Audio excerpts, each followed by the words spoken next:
মাইরে ফালাইছে রে লেঙ্কা মাইরে ফালাইছে হ্যাঁ এটা আমি কি দেখলাম? লেঙ্কা মাইরে ফালাইছে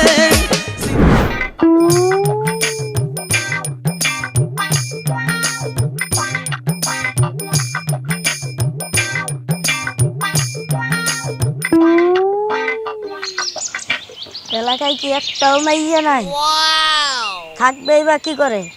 বিয়ের উপযুক্ত হইলে একটা আরেকটা লাগে ভাগ্য যায়, এরকম যদি চলতেই থাকে আমার মতো ঘটক না খেয়ে মরতে হইবে। এর একটা বিট করতে হইব।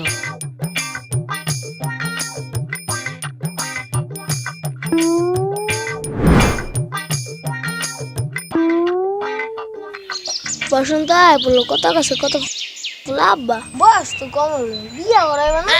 এ সেম রে, তোর কি বিয়ার বয়স হয়েছে? তোর দাড়ি মুছির তো জ্বালায় না। আব্বা বিয়া করার লাগে দাঁড়ি মুছির কি সম্পর্ক? তুমি পাশের বসে রিফাতরে দেখছো, ও তো বিয়া করে লইছে, আর কি দাঁড়ি মুছ জ্বালাইছে? এ সেম রে, রিফাত তো পলা বিয়া করছে। হ্যাঁ, তুই কি পলা বিয়া করবি? হ্যাঁ, তুই বাপ মার কথা একটু ভাববি না? আপনার কত বাইবি তুমি বিয়ে করলেন, নাহলে আমি কত আগে বিয়ে করতাম। এতদিন আমার ঘোরা গাড়ি থাকতে 3 দিন। থাক, এত ব্যস্ত হইস না, আমি ঘটকের সাথে দেখা করতে আসি। একটু একটু পোলা হান বিয়া বলা পাগল হয়েছে, আর আমরা বিয়া করি 60-70 বছর বয়সে। আপনাকে ধর্ম না থাকতে আমার একটা ধর্ম আছে না? আয়।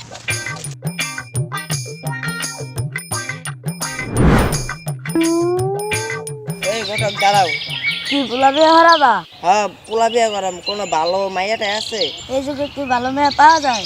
মায়ের রাইতে সংকট, বিয়ের উপযুক্ত হইলে একটা আরেকটা লাগে ভাই। ঠিক কইছো ঘটক।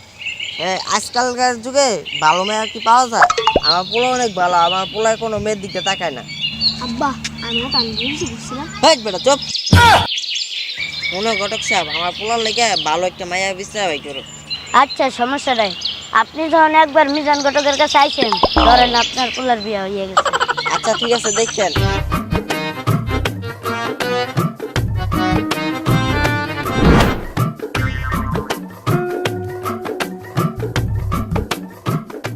ঘটক সাহেব আমার মায়া কি আপনার পছন্দ হয়েছে? আমার তো পছন্দ হয়েছে, এখন পাত্রপক্ষের পছন্দ হইলে মাইয়া কত ঢুকলে পড়া করছে? ঘটক সাহেব মায়ের বেশি পড়ালেখা করেনি গা, ক্লাস 2 উঠছে, কদি পোলারা মায়ের পিস পিস ঘুরে, এলিগা পড়ালেখা করেনি। ঘটক সাহেব মায়া কিন্তু খুবই ভালো, মায়া কোনো বাজে রেকর্ড নাই।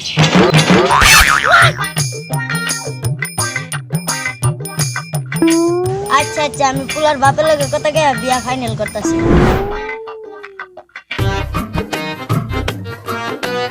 যাক, এই যুগে দুইটা ভালো পোলা মাইনি হলো, এবার বিয়ে দিয়ে ওরা সুখে শান্তিতে থাও, আমারও নাম কম হইলো।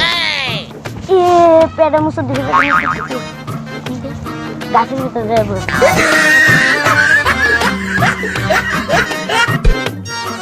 মাইরে ফালাইছে রে লেঙ্কা মাইরে ফালাইছে হ্যাঁ এটা আমি কি দেখলাম? লেঙ্কা মাইরে